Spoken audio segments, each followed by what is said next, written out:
कोकणात दरवर्षी आंबा जानेवारीला सुरुवात होते आणि तो पहिल्या टप्प्याचा असतो. यावेळी काय झालंय, तो पहिला टप्पा काय आला नाही तो आता मार्च एंडिंगला सुरुवात झालेली आहे.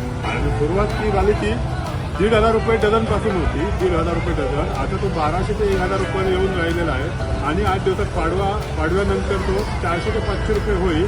आणि त्यानंतर एप्रिलच्या 10 तारखेनंतर तो 200-300 रुपयात उपलब्ध होऊ शकतो. आणि तो भरपूर प्रमाणात आहे आणि तो परिपक्व असणार, जून असणार, व्यवस्थित मिळणार तुम्हाला खाण्यासाठी. सध्याचा आंबा जरा कच्चा असतो, चिरपिका असतो, तेवढी टेस्ट येत नाही. सुरुवातीचा आंबा असतो तो.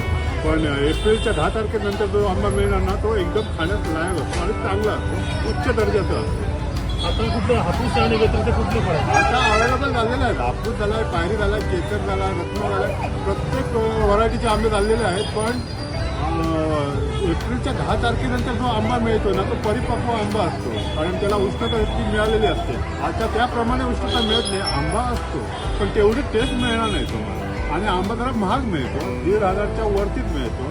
त्या पाडव्यानंतर ना तुम्हाला एप्रिलच्या 10 तारखेनंतर तुम्हाला 200 ते 300 रुपयातच उपलब्ध होईल आणि तो भरपूर प्रमाणात आहे.